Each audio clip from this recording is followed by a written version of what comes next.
গণপ্রজাতন্ত্রী বাংলাদেশ সরকারের প্রধান উপদেষ্টার কার্যালয়ে বিনিয়োগ ভবনে বাংলাদেশ বিনিয়োগ উন্নয়ন কর্তৃপক্ষে নিয়োগ বিজ্ঞপ্তি সংশোধিত নিয়োগ বিজ্ঞপ্তি প্রকাশিত হয়েছে। বিজ্ঞপ্তির বিস্তারিত বলবো, অবশ্যই সম্পূর্ণ ভিডিওটি ধৈর্য সহকারে দেখার চেষ্টা করবেন এবং যাদের শিক্ষাগত যোগ্যতার সাথে মিলবে তারা অবশ্যই আবেদন করার চেষ্টা করবেন। ক্রমিক নং 1 পদের নাম সিস্টেম অ্যানালিস্ট, পদের সংখ্যা 1টি। এখানে যোগ্যতা লাগবে স্নাতক বা সমমানের ডিগ্রি থাকতে হবে। এছাড়াও সংশ্লিষ্ট সেক্টরে স্বীকৃত কোনো উদ্ভাবন বিশেষ যোগ্যতা হিসেবে বিবেচিত হবে। 2 নম্বর ক্রমিক রয়েছে প্রোগ্রামার, পদের সংখ্যা 1টি। এখানে 4 বছরের মেয়াদি স্নাতক বা সমমানের ডিগ্রি এখানে উপরে সাথে আপনার সাবজেক্ট অনুযায়ী দেখে নেবেন যার প্রয়োজন যেটা, এবং 4 বছর পরে চাকরি থাকতে হবে। 3 নম্বর ক্রমিক রয়েছে সহকারী পরিচালক, পদের সংখ্যা 16টি। যোগ্যতা লাগবে স্নাতক বা সমমান ডিগ্রি, MS অফিস পরিচালনার দক্ষতা এবং শিক্ষা জীবনের কোনো স্তরে একাধিক তৃতীয় শ্রেণী বা বিভাগ বা সমমানের CGPA বা GPA গ্রহণযোগ্য হবে না। 4 নম্বর ক্রমিক রয়েছে হিসাব রক্ষণ কর্মকর্তা, পদের সংখ্যা 1টি।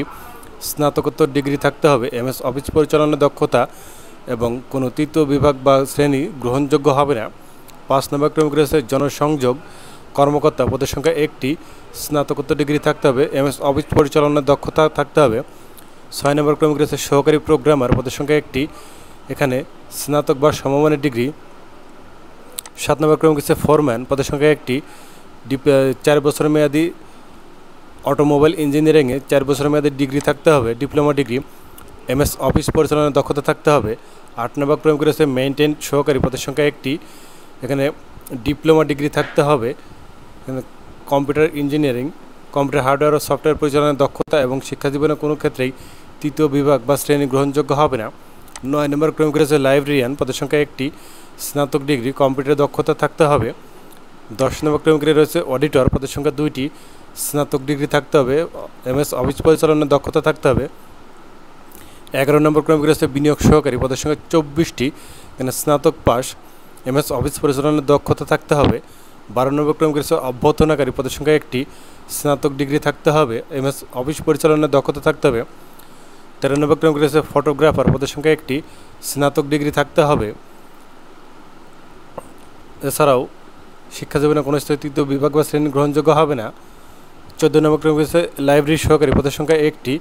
স্নাতক ডিগ্রি, MS অফিস পরিচালনার দক্ষতা থাকতে হবে। ইংরেজি পারদর্শিতা হতে হবে। 15 নম্বর ক্রমিক রয়েছে অফিস সহায়ক, পদের সংখ্যা 55টি। SSC পাস হতে হবে। শর্তাবলী: বিগত 19 মে 2024 তারিখের দৈনিক কালের কণ্ঠ, দৈনিক সমকাল ও দৈনিক ইত্তেফাক এবং দি ফিনান্সিয়াল এক্সপ্রেস পত্রিকায় প্রকাশিত বিডার 12 মে 24 তারিখের স্মারক নম্বরের নিয়োগ বিজ্ঞপ্তি অনুসরণ করে উক্ত পদসমূহে যে সকল প্রার্থী ইতিমধ্যে আবেদন করেছেন তাদের পুনরায় আবেদন করার প্রয়োজন নেই। তবে উক্ত পদসমূহে আবেদনকারীগণ জনপ্রশাসন মন্ত্রণালয় 23 জুলাই 2024 তারিখের স্মারক কোটা পদ্ধতি সংশোধন সংক্রান্ত প্রজ্ঞাপনের আলোকে কোটা আবেদনে ইচ্ছুক হলে তাদেরকে 4 মার্চ 2025 তারিখ সকাল 10টা হতে 3 এপ্রিল 2025 তারিখ বিকাল 5টার মধ্যে নির্বাহী চেয়ারম্যান বাংলাদেশ বিনিয়োগ উন্নয়ন কর্তৃপক্ষ বরাবর কোটায় আবেদন দাখিলের আবেদনপত্র বন্ধ খামে সরাসরি বা ডাকযোগে নির্বাহী চেয়ারম্যানের দপ্তরে লেভেল 2 বিনিয়োগ ভবন, প্লট নং E6/B, আগারগাঁও, শেরেবাংলানগর, ঢাকা 1207 প্রেরণের বিষয়টি নিশ্চিত করতে হবে। খামের উপরে গত 19 মে 2024 তারিখের পত্রিকার প্রকাশিত বাংলাদেশ বিনিয়োগ উন্নয়ন কর্তৃপক্ষের 12 মে 24 তারিখে স্মারক নম্বরের সরকারি নিয়োগ বিজ্ঞপ্তি অনুসরণ করে কোটায় আবেদন বাক্যটি স্পষ্টভাবে লেখা থাকতে হবে। নির্ধারিত সময়ে আগে বা পরে কোনো আবেদন গ্রহণ করা হবে না। বন্ধ খামের ভিতরে আবশ্যিকভাবে Teletalk Bangladesh limited online portal হতে ডাউনলোডকৃত অ্যাপ্লিক্যান্ট এর একটি রঙিন প্রিন্ট কপি এবং কোটার সপক্ষে প্রয়োজনীয় কাগজপত্র থাকতে হবে, অন্যথায় কোটা আবেদন বাতিল বলে গণ্য হবে। প্রার্থীকে অবশ্যই বাংলাদেশের এবং বাংলাদেশের স্থায়ী নাগরিক হতে হবে। প্রার্থী একাধিক পদে আবেদন করতে পারবেন না। 1 মার্চ 2025 তারিখে আবেদনকারী বয়স সীমা 1 নং ক্রমিকে উল্লিখিত পদের ক্ষেত্রে 18 থেকে 40 বছর, 2 নং ক্রমিকে উল্লিখিত পদের ক্ষেত্রে 18 থেকে 35 বছর এবং 3 থেকে 15 নং ক্রমিকে উল্লিখিত পদের ক্ষেত্রে 18 থেকে 32 বছর হতে হবে। SSC বা সমমান পরীক্ষা সনদপত্রের ভিত্তিতে বয়স যাচাই করা হবে। বয়স প্রমাণের ক্ষেত্রে এফিডেভিট গ্রহণযোগ্য হবে না। দৃষ্টি প্রতিবন্ধী প্রার্থীদের ক্ষেত্রে সরকার কর্তৃক সর্বশেষ জারিকৃত নির্দেশনাবলী প্রযোজ্য হবে। প্রতিবন্ধী প্রার্থীদের মধ্যে যাদের শ্রুতি লেখক প্রয়োজন তাদের আবেদনের ভিত্তিতে এই সংক্রান্ত জনপ্রশাসন মন্ত্রণালয় 11 জুলাই 23 তারিখের স্মারকের প্রজ্ঞাপন যথাযথ কর্তৃপক্ষের সর্বশেষ নির্দেশনা অনুযায়ী শ্রুতি লেখক নিয়োগ করা হবে।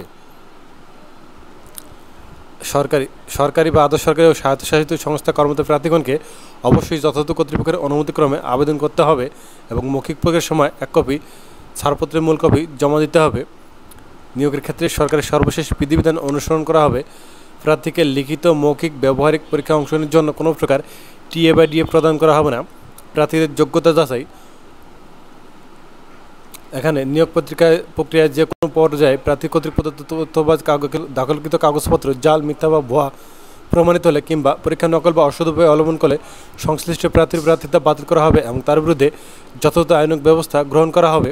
মৌখিক পরীক্ষার সময় নিম্নলিখিত কাগজপত্রের মূল কপি প্রদর্শনপূর্বক প্রতিটির একটি করে সত্যায়িত ফটোকপি দাখিল করতে হবে। অনলাইনে প্রণীত আবেদনপত্রের ও প্রবেশপত্র, আবেদনকারীর সকল শিক্ষাগত যোগ্যতা সনদ এবং অভিজ্ঞতা সনদ যদি থাকে তাহলে দেখাতে হবে। এছাড়াও চারিত্রিক সনদ, নাগরিকত্ব সনদ, জাতীয় পরিচয়পত্র, জন্ম নিবন্ধন, কোটাধারীদের ক্ষেত্রে যাবতীয় সনদপত্র সঙ্গে নিয়ে আসতে হবে। পরীক্ষা অংশগ্রহণ করতে ইচ্ছুক হলে bida.teletalk.com ওয়েবসাইটে আবেদনপত্র পূরণ করতে পারবেন। আবেদন শুরু হবে 4 মার্চ 2025 খ্রিস্টাব্দ সকাল 10 ঘটিকায় এবং আবেদন শেষ হবে 3 এপ্রিল 2025 খ্রিস্টাব্দ বিকাল 5 ঘটিকা পর্যন্ত আবেদন করা যাবে। কেবলমাত্র উক্ত সময়সীমার মধ্যে ইউজার আইডি প্রাপ্ত প্রার্থীগণ অনলাইনে আবেদনপত্র সাবমিটের সময় থেকে পরবর্তী 72 ঘন্টার মধ্যে এসএমএসের মাধ্যমে পরীক্ষার ফি জমা দিতে পারবেন। পরীক্ষা সংক্রান্ত যে কোনো প্রয়োজনে সহায়ক হিসেবে প্রার্থী অনলাইনে প্রণীত আবেদনপত্রের একটি প্রিন্ট কপি পরীক্ষা সংক্রান্ত যে কোনো প্রয়োজনে সংরক্ষণ করবেন এবং মৌখিক পরীক্ষার সময় এক কপি জমা দিবেন। এসএমএস প্রদানের নিয়মাবলী যথাযথভাবে আবেদনপত্র সাবমিট করালে ইউজার আইডি নম্বর সহ একটি অ্যাপ্লিকেন্ট কপি পাবেন এবং তো ইউজার আইডি নম্বরটি ব্যবহার করে যে কোনো টেলিটক প্রিপেইড মোবাইল নম্বরের মাধ্যমে 2টি এসএমএস করে পরীক্ষার ফি বাবদ 1 থেকে 6 নং ক্রমিকে বর্ণিত পদের জন্য 200 টাকা ও টেলিটকের সার্ভিস চার্জ বাবদ 23 টাকা সময় 223 টাকা এবং 7 নং ক্রমিকে বর্ণিত পদের জন্য 200 টাকা ও টেলিটকের সার্ভিস চার্জ বাবদ 23 টাকা সময় 223 টাকা।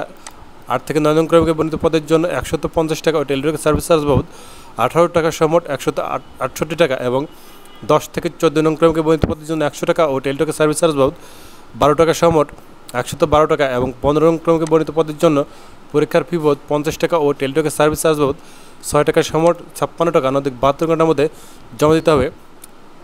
তবে সকল গ্রেডের অনগ্রসর যেমন ক্ষুদ্র নিগোষ্ঠী, শারীরিক প্রতিবন্ধী ও তৃতীয় লিঙ্গ প্রার্থীগণ পরীক্ষার ফি বাবদ 50 টাকা ও টেলিটক সার্ভিস চার্জ বাবদ 6 টাকার সময় 56 টাকা আবেদনের অনধিক 72 ঘন্টার মধ্যে জমা দিতে হবে।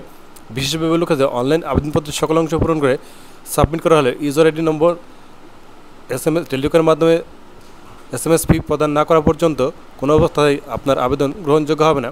প্রবেশপত্র প্রাপ্তির বিষয়টি bida.teletalk.com ওয়েবসাইটে বা বাংলাদেশ বিনিয়োগ উন্নয়ন কর্তৃপক্ষ বিডার ওয়েবসাইটে এবং প্রার্থীর মোবাইল ফোনে এসএমএসের মাধ্যমে যথাসময়ে জানানো হবে। এসএমএসের প্রতি ইউজার আইডি এবং পাসওয়ার্ড ব্যবহার করে পরবর্তীতে রোল নম্বর, পদের নাম, ছবি, পরীক্ষার তারিখ, সময় ও ভেন্যুর নাম ইত্যাদি তথ্য সংবলিত প্রবেশপত্র ডাউনলোডপূর্বক রঙিন প্রিন্ট করে নেবেন। এই প্রবেশপত্রটি লিখিত পরীক্ষা অংশগ্রহণের সময় এবং উত্তীর্ণ হলে মৌখিক পরীক্ষার সময় অবশ্যই প্রদর্শন করতে হবে। শেষ তারিখ ও সময়ের জন্য অপেক্ষা না করে হাতে যথেষ্ট সময় নিয়ে অনলাইনে আবেদনপত্র পূরণ ও আবেদন ফি জমাদান করতে পরামর্শ দেওয়া যাচ্ছে। উপরে উল্লেখ করা হয়নি এমন যে কোনো বিষয়ে সরকার কর্তৃক জারিকৃত বিধিবিধান প্রযোজ্য হবে। ধন্যবাদ বন্ধুরা। এরকম আরও চাকরির ভিডিও পেতে হলে অবশ্যই আমার চ্যানেলটিকে সাবস্ক্রাইব করে পাশে থাকবেন। এছাড়াও যারা ফেসবুক পেজের মাধ্যমে দেখছেন তারা পেজটিকে সাপোর্ট করে দিয়ে যাবেন। ধন্যবাদ।